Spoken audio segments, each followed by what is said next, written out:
এই ঘটনাটা ঘটেছে সুরভির নানার সাথে।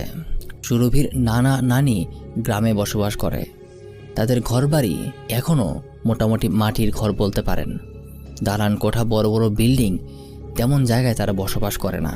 তাদের বাড়ির পজিশনটা এমন একটা জায়গায় যেখানে একদিকে বিশাল বাঁশঝাড় আর অন্যদিকে একটা বিশাল বড় পুকুর।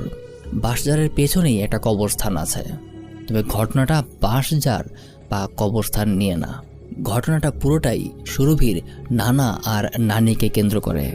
ঘটনা শুরু হওয়ার আগেই বলে দিচ্ছি, এই ঘটনার মাঝে অনেকগুলি টুইস্ট আপনি পাবেন। মনে হবে আপনি একটা সিনেমার গল্প শুনছেন। যাই হোক, সুরভির নানা বেশ সাহসী মানুষ। তেমনই একদিন রাতের বেলা সুরভির নানা বাড়িতে ফিরছিলেন। তিনি ফিরছিলেন বাড়িতে আসার যে পুকুরটার কথা বললাম, যে বিশাল বড় পুকুর, সেই পুকুরের পাশেই একটা রাস্তা আছে সেটা দিয়ে। তখন রাত প্রায় আনুমানিক 12টা থেকে 1টার মতো বাজে। সেই সময়টাতে যখন তিনি আসছিলেন, হঠাৎ মাঝপথ পর্যন্ত আসার পরেই তিনি শুনতে পান কিছু শব্দ হচ্ছে।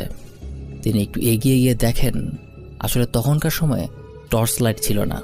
তিনি দেখার জন্য হারিকেন ব্যবহার করতেন। তো হারিকেনের আলোয় খুব ভালো বা স্পষ্ট দেখাও যেত না।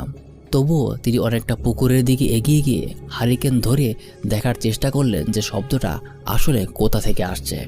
তিনি দেখলেন একটা মানুষের মতো আকৃতির কিছু, যেটার মাথা নেই। সেটা পুকুরের মাঝখানে হাত দিচ্ছে আর মাছ তুলছে, হাত দিচ্ছে আর মাছ তুলছে, আর মাছগুলো ঢিল দিয়ে একদম পুকুরের বাইরে ফেলে দিচ্ছে। অর্থাৎ পুকুর থেকে মাছগুলো নিয়ে নিয়ে পুকুরের বাইরে ফেলছে। লোকটার শুধু বডিটাই আছে, কোনো মাথা ছিল না। এটা দেখে সুরভির নানা অনেক ভয় পেয়ে যায়। তিনি কি করবে কিছু বুঝতে না পেরে সোজা সেখান থেকে দ্রুত দৌড়ে পালাতে শুরু করে। কিন্তু আশ্চর্যজনকভাবে যখন তিনি দৌড়াতে থাকে, তার রাস্তা আর কিছুতেই শেষ হয় না। যেখানে রাস্তাটা পার হতে মোটামুটি 5 থেকে 6 মিনিটের মতো লাগে, সেখানে তিনি প্রায় আধা ঘন্টা ওই রাস্তা দৌড়ান, কিন্তু তবুও তার রাস্তা শেষ হয় না। এবার তিনি বুঝতে পারেন যে তিনি খুব বড় ধরনের একটা বিপদের মধ্যে পড়ে গেছেন।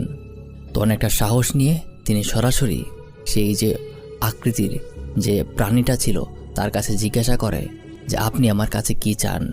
আমি পথ পার হতে পারছি না কেন? তখন সেখান থেকে উত্তর আসে যে, তুই আমাকে দেখে পাশ কাটিয়ে চলে গেলি, তুই আমাকে সালাম কেন দিলি না? আমাকে সালাম দেওয়াটা তোর প্রয়োজন ছিল না? এটা শোনার পর সুরভির নানা আরও বেশি ভয় পেয়ে যায়। সে ভয়ে কাঁপতে কাঁপতে সেখানেই অজ্ঞান হয়ে পড়ে।